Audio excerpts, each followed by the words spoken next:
Tripod, the official Trinity University Press podcast, invites authors, journalists, community leaders, and other guests to engage in exploratory, informative discussions on the subjects of people, places, and the planet.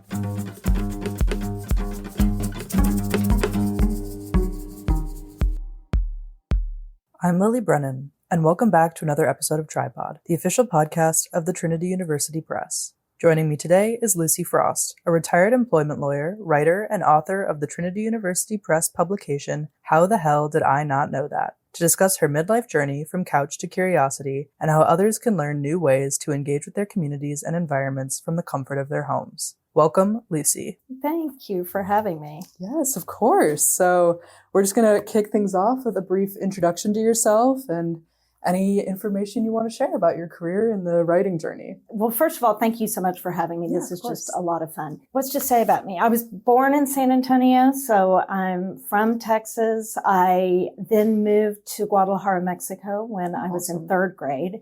Moved back to the States for high school and to San Antonio when I was a junior in high school. So, and then I left for college and law school but otherwise have been in San Antonio that whole time. I practiced law my whole career and then retired and have spent my time in retirement writing, which has been tons of fun. Yeah. So you didn't do much Well, I guess law requires a lot of writing. I did a ton of writing as a lawyer because, some lawyers don't have to write. I loved brief writing. And so I just did a lot of it there, but I didn't do any creative writing at all. And it was something I always thought I would enjoy.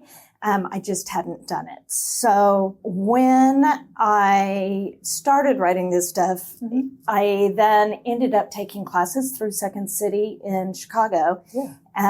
And that was during the pandemic time. So all of those courses that used to be only in person were available online for the first time. So I went through their whole humor and satire writing program and then sort of developed this cohort of Second City writers that got me kicked off with that. Not to get ahead of myself, but from reading the book, I know you share an experience of going to those writing workshops and those classes. Yeah. And I found that it was such a great, you're saying you don't do a lot of creative writing prior to this experience, but it was such like a visceral description of walking in there and just being like, I didn't have the coolest pen and I didn't know, it just felt very much to me like walking into a first day of class, at Trinity. I just graduated from Trinity. Congrats. Thank you. And just being like, oh my God, that girl's outfit is so much better than mine. Or I came in pajamas. So I really liked that. But anyway, I'll let you continue on. If we wanted to just jump into the Couch to Curiosity book and that process. Yeah. So what happened is, so I retired with the idea that I was going to go do pro bono legal work in the immigrant detention centers. That was the plan. And then when it came time to do that work, I was not emotionally equipped to do it. And then I had so much shame about that I ended up just sitting on the couch and finding myself watching 90 Day Fiancé all day long, every day, every spin-off. It's Great show. It's the worst. But anyway, I was like, this is my life now. I retired from 90 Day Fiancé. Gotcha. So then I just decided one day that I wasn't apparently capable of getting off the couch at that point, that if I was going to be stuck on the couch, at least I was going to learn something a day. So I started learning 3 things a day and writing about them, just little essays for myself or little entries or whatever. Then after I did that long enough, and as time went on and I was sort of getting out of my funk, I started thinking, this might work as a book. Then that's sort of how it came to be. I was really wondering about the writing process of that, because in reading the book, it's very much just a collection of thoughts and searches, and it's a stream of consciousness kind of style. Yeah, it is. I really enjoyed that, but I was wondering if you had been journaling or writing this while doing your searches, or if just kind of retroactively? No, it was at the time. So It is written, you can see the depression and the angst and all of that in the writing. And of course, hopefully it gets better from the beginning of the book to the end of the book, right? And I'm more grounded as the book goes on. But that's why it's somewhat frenetic at the beginning and sort of chaotic, I guess, because my mind was in chaos. What in the world am I going to do with my life? And because it was really a challenge. Like I did not realize how much of myself, like my core, whatever, was tied into my job, and identity is what I'm trying to reach for. Absolutely. And when I quit, it was like, oh, wow. And I mean, the way I was explaining it to a friend the other day is that I used to get paid for what I had to say. People would pay me money to hear what I had to say. Right. And then I retire, and it's like, no one cares about you in any way. Yeah. So it was really jarring. And then my kid was going off to college, so I was empty nested. My marriage was struggling a bit. So, and then ultimately I ended up getting divorced. So it just felt like all of the things that had been part of my identity were falling away. Trinity University Press is a mission-driven publisher committed to civic engagement with timely ideas facilitated by the publication of print and digital books, related media, creative and educational programs, and other activities that help us all better understand our place in a crowded world. For more than 50 years, Trinity University Press has published more than 225 titles and organized thousands of events, all focused on broadening our understanding of many impactful subjects, from human relationships with our physical environments to social equity and justice. For more information about Trinity University Press, visit tupress.org.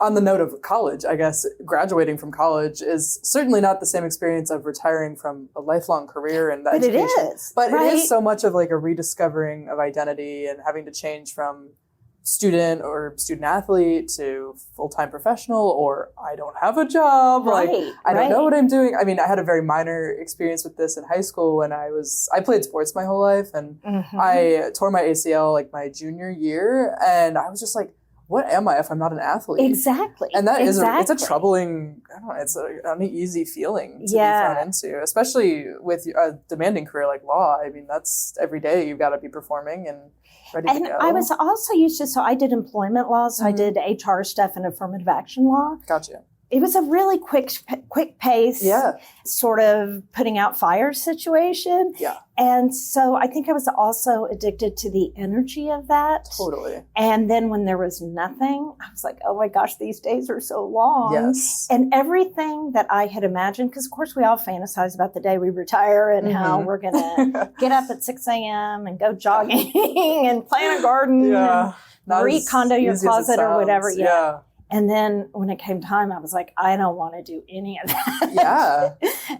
Not having work, or the idea of just, I don't know, at least when I think of my own parents or like my dad, I'm like, I cannot imagine him not working. Like, what would he do? What would his hobbies be? Like, it does take up so much of your time and your brain capacity. And as much as I could talk about that for a long time, like the idea of passing from, one phase of life and moving into the next, I was hoping you could just kind of summarize or detail what the idea of the Couch to Curiosity project is, of like what literally did it spark from and kind of how did it develop? Yeah, so it started from that learning 3 things a day. And so there wasn't a master plan or anything like I was going to develop this theory called Couch to Curiosity. It wasn't that. It was just sort of, that was my way going, I have no idea. Everybody says, find your passion. Well, I had no idea what that meant. I wasn't passionate about anything. And so all I could really do is say, well, what's the next little itty bitty thing I'm curious about? And so, I mean, it was tiny. Like, at the beginning, it's why do they get a fiancé visa and not a marital visa? Right. And then some medical conditions can kick you out. What are those and why? Sort of. But then as it went on, it broadened and broadened and broadened because those big sort of sweeping proclamations and decisions are just very difficult. So anyway, it just became sort of my way of doing things. And it seemed to me that at the time I had really looked for books that would be helpful with retirement. And at the time, there really weren't any. I mean, there were financial planning books, like Susie Orman type things. Yeah. There was The Artist's Way, which is beautiful, Julia Cameron's book. And she has one for midlifers called It's Never Too Late to Begin Again. But that was like inspirational, and it sends you out into the world. I wasn't ready for that, right? Like, I just needed another book that was like, who else is confused by this? Who else is sitting on the couch watching 90 Day Fiancé in their 90s drinking wine? I think your book certainly fills that gap and adds to that. Because I think even now there's not, well, I would say it's not necessarily a genre I'm exploring currently. Of course. But I could imagine that your voice would certainly stand out what was your decision-making choice behind your particular voice in the book and the decision to include the colorful language, I guess? Because I really enjoyed it. Right. But it was an interesting decision in that particular genre, I think. Yeah, no, there are a lot of curse words in here. Yeah. And so what I was trying to do, and I definitely had a lot of thought about whether I was going to cut all the curse words and leave them. As it happens, I cut a ton, so what's left is much milder than it was. I wanted something really conversational so that it really was like I was talking to somebody, because that's what I needed at the time, right? Like I needed somebody to just tell me, like, what's it like, you know? Yeah. And so I really just wanted it to be a natural conversation. I curse a lot. I mean, it's a shame, but I do. Yeah. And so that was my voice, right? And same for kind of like the jumping around and the sort of jumping from one thing to another. That's kind of where my mind was. And that's sort of what I wanted to portray is making it real. And then the comedic voice, I had worked on that through Second City and done a lot of, I had written by that point a lot of short form humor and satire pieces for various humor sites. Cool. And so, you know, some of the comedic stuff I had kind of workshopped a little. Right, exactly. So I think it was a really great blend of the voice, the comedic voice, or just it read as very authentic, like you were trying to go for. But it had me wondering what some of your influences might have been, because as you were saying, there wasn't many books like this, and there still aren't that many books like this within that genre. And you have an opening quote from Cheryl Strayed, who I love. Right. And I had the great opportunity to take a class at Trinity about adventure writing from wonderful. Dr. Carlisle, Kelly Greer Carlisle. And we read Wild, her book, and it was awesome. I really loved it. But was that a big influence for you, or were there others? I adored Tiny Beautiful Things of hers. That's and the whole Dear Sugar column that she does, I just think is so beautiful. Yeah. But so that was what Cheryl Strayed and Liz Gilbert, who wrote Eat, Pray, Love, or who kicked off my retirement thing, because I was having a lot of angst in my job and, you know, and with what was going on and what I felt like I needed to do.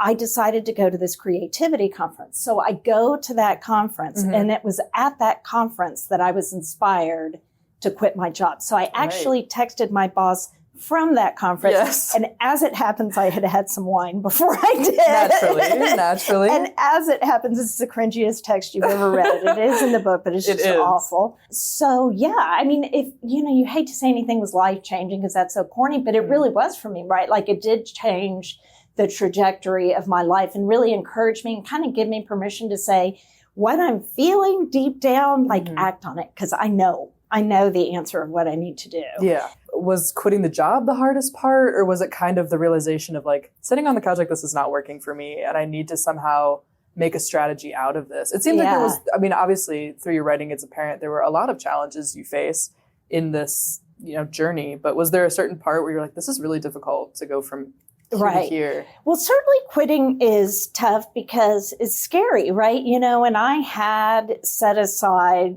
you know, money and I had done a really good job saving and everything. So, but, you know, I'd always thought I was going to work a lot longer. And actually, when I quit, I wasn't positive that I was retiring. It's just sort of ended up that way. Yeah. You know, I wasn't sure that I wouldn't go back to work, but I knew I just needed to do something else for right then. I knew I'd financially make it, but I also knew it would be better if I worked longer, right? And I would be safer. And it's hard. It was hard for me to start spending down the money that I had saved for retirement. So that was really stressful. And so making the decision to quit, of course, was super stressful. But once I did it, it was very freeing and I felt great about it. But then it was the realization that like, oh yeah, I quit. What the heck have I done? Why did I do that? And just realizing I was going to have to sort of forge another identity or purpose, and I needed more structure to my day. I thought it sounded great to have just totally free days, but the reality of it is I need structure, you know? Yeah. And so all of that was just really difficult. But, you know, I got through it, and then now it's fabulous on the other side. Yeah. It's fabulous. Well, that's good. But it took a while to get there. I really related to your kind of that interim process of you found yourself that you were like, okay, I don't really know what I'm doing now, and I want to do something different. but you were kind of battling through, especially the part that I related to was like the doom scrolling of like getting on your phone and just being like, well, I can just keep doing this for a while. Or like, you know, you have maybe the book you want to read sitting next to you and you're like, okay, just a couple more, like 5 more minutes. And then you go to that. I found that to be really relatable. And at least for me personally, my family has a long history with addiction and addiction issues and things like that.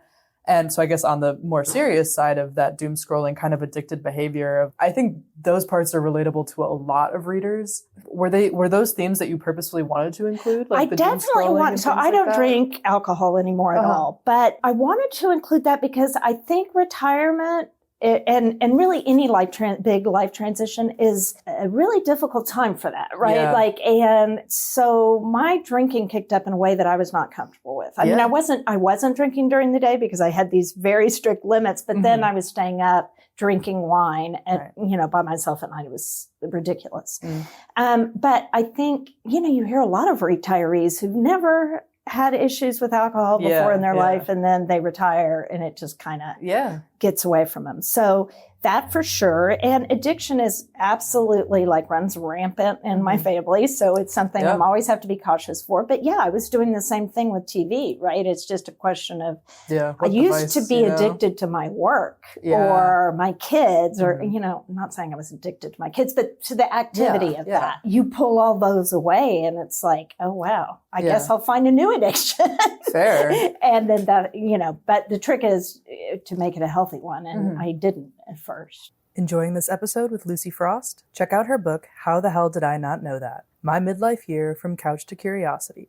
Now available for purchase on the Trinity University Press website and anywhere you buy books. Use Tripod's discount code HTH20 to save 20% on your purchase of How the Hell Did I Not Know That at tupress.org. Well, and on the other side of that with the technology and like you said, the reality TV, did you see social media kind of playing a role in this journey? Did it help you discover new things or have new inspiration? Or did you find it more of like a hindrance to you? I found it's funny because now I'm very active on social media, but at the time, as it was starting out and I was really struggling, I found that no, it's just another way to waste time, right? Then I started doing these videos about things I was learning on Instagram and people started reaching out to me and connecting and then I'd meet them at writers' conferences and this and that. Next thing you know, I had a whole community of folks. That was really helpful to me then. But at first it wasn't. Again, it's like anything. It's like finding a healthy structure to it. Like now I don't do doom scroll even though I post all the time, Yeah, but that's more productive and you're engaging with it in the way that it's meant to be, like a creative outlet and a way to find community. Right. I would say that I'm probably not necessarily your ideal reader, but I think there's so many ways for people in my age group to connect to it as well. But do you have a certain ideal reader in mind? I mean, I assume that the people who are probably going to connect to it the most are midlife women who don't mind cursing. Fair. But I do think it really is for anybody who's going through a life change and like, how do you find yourself again when you don't even know who you are? Yeah. And so I think it can apply to anybody. And I've certainly had a lot of male readers who have enjoyed it. Yeah. But I think it probably will most speak to midlife women. I mean, I have my own mother she's still working and not retired, but she's a school nurse and she's been a nurse for a very long time. And I know there's certain times when she comes home from having to, teach kids some pretty heavy subject, similar to your experience, helping with people immigrating to the United States. It's like, you come home after having those conversations or teaching about that all day, and you're just like burdened by this stuff. And you do find yourself zoning out on the couch or being on your phone. And how can you kind of reframe yourself to get back to your actual curiosity and those creative things? It can be really hard to just be like, okay, I'm just going to do it. I'm just going to get up and do that thing. But I think it's because we make these huge projects. You're like, I'm going to be a painter today. Right. Or a marathon. Or whatever. Instead of just saying, let me Google this word I don't know. Right, exactly. And then it just sort of naturally leads you to where you need to be because if you really will follow the things you're curious about, it will take you where you need to go. Yeah. I like that message a lot. I think people are a huge trend of everything is like 75 hard. I don't know if you've heard about that at all. Just like 75 days of like waking up at 6 a.m., going to the gym, No. blah, blah, blah. I'm like, I look at that and I'm like, my day is hard enough, like remembering to drink enough water and like get to work on time. You're like, I brushed my teeth today. Yeah. And there is that huge like dissonance between things. But yeah, putting that aside and kind of going back to the vein of how people can engage with this story to kind of bring it into their own life. I know we just kind of talked about my mom as an example of like and your Google mom, searching something. I'm guessing that your mother will have an identity issue when she retires. I mean, I don't know what she's doing. I don't know her, but, being a nurse if she's been a nurse her whole life, and that's kind of who she is, and she's been in service to people her whole life, what happens when you take that away, right? Like it's a super confusing time. Totally. So, I think that's very true. I think she would probably really enjoy it. I mean, I was like, I'm going to have to give her a coffee. But not saying that your advice would be for my mom to quit her job. But do you think that quitting your job was a necessary step to starting this journey? Or do you think others can engage with it while still working? Well, I hope people will engage with it without having to send that text to their boss. Send that regrettable text. I mean, the goal would be that you really start identifying sort of what your passions, I hate that word, and I just said it. Interests. Your interests and your loves and that you can start identifying those so that every life transition is a smooth transition. So you don't have to crash and burn first. Building up that like toolbox. Exactly. Yeah. I found one of those tools, the idea of the learning list as like the thing that you were. Well, I don't know. Why don't you explain what the learning list is? Because I found that to be a great tool that just about anybody can use, whether you're retired or not. Oh, well, so on my notes app, it's insane how long it is. Yeah. If I'm out and about at a restaurant and somebody, I don't know, like there's Chateaubriand on the list. I'm like, I have no idea. What's the Chateaubriand and how is that different from a ribeye and how is that different from a New York strip or whatever? Yeah. And obviously I'm not going to research it right then, but I write it down in my notes app and I have the longest list of things that at some point I'm curious about. Yeah. And then when I'm sitting there and just wasting time, I'm like, what did I want to know 3 weeks ago or whatever? And I thumb through it, find something that is interesting, and then I start reading about that thing. I often find myself, I come back from work and I have like those periods of time that are very unblocked, like unstructured. Right. And rather than like, I find myself still watching like Sex and the City for like that 8th hour. Right. And I'm like, okay, let me just I'm going to pull up my learning list. And yes. be like, okay, let me just take this small step towards taking a break from the zoning out to getting into something I actually care about and will benefit me. Yeah. Another thing that I found similar to the learning list, I guess, but another mentality or tool that people can use, not necessarily if you're retired, but people my age who might still be in school or graduated or older than retirement and things like that. But you mentioned that being in your midlife means you can just be yourself and kind of to hell with the rest. Right. And I found that mindset to be so beneficial to where I'm at right now, of just like people that I work with, because I coach lacrosse, so I work with a lot of younger girls as well, and them chatting and stuff and being so caught up in the judgment and perceptions of others. Right. And even I see that with my parents and stuff too, of like worrying about aging and how like my mom recently lost like 50 plus pounds and she's really happy about it, but it took her a while to get from point A to point B. How do you think people can benefit from having that mindset sooner? Or if it's even possible to get that mindset sooner? It's certainly, I think almost anybody will tell you that once you hit your 50s, at some point, like you have just stopped caring. Yeah. And if there are people you think you'll offend or whatever, like you didn't want to be friends with them anyway. Yeah. So I think it just comes naturally with aging for sure. But, and I was having this conversation with my son truly last night saying, I would love it if you wouldn't care what people think. Yeah, it's hard. And just do you. But it is a really difficult thing to do. And I think like when you're in college, especially because you have so many people around you all the time. So you're getting all of their influences and input and hearing what people have to say about this and that. Right. And so it's always in your ear. I mean, I think we're all drawn to authentic people. True. So it's like the more authentic we can be, and like the better off we all are, right? Yeah. Like And if you have something you're ashamed of, if you're open about it, it takes the sting out of it and the shame out of it. Just like this is a fact. Like I talked about my drinking or whatever. Like I didn't like how much I was drinking. That's just a fact. It's not something I need to hide. It's just true. So I think if you can remember that people like people who are authentic. Yeah. And so just being your absolute truest self. Now, not everybody's going to like you, but you'll gravitate toward the people who Those that do, you know, and you'll find your group. I think your book does a great job of, through just expressing your authentic self and explaining the setbacks and the difficulties you face and how you can overcome them. And then with this new kind of strategy of like, okay, if you're limited, I mean, in your case, it was more through, you know, wanting structure and needing accountability and things like that. But for others who are physically maybe not as accessible to starting that exercise routine in their retirement or going out of the house and doing other things, or if it's a mental health related issue, I think something as simple as like watching TV, but noting down what you're curious about is a great message for accessibility and just like, you know, the physical positivity of like, just because you can't get up and be active doesn't mean you can't do something beneficial and productive for yourself. Yeah. And just then, like, don't feel like you have to have a whole life plan. Yeah. Because you're not going to have one. Yeah. So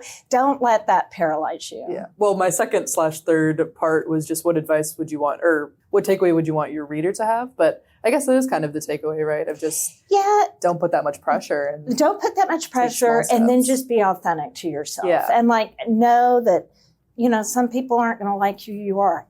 That is fine. Those aren't your people. Yeah, stay away. Yeah. And just really sort of leading with authenticity. Yeah. Well, that was my last question. So thank you so much for coming in and answering all my questions. Well, thank you so much, Lily. It was great talking to you. Yeah, I hope you enjoyed the questions. I was like, I'm just going to stop. Great. Thank you for joining Lucie and I for another episode of exploring people, places, and our planet with Tripod. Come back soon!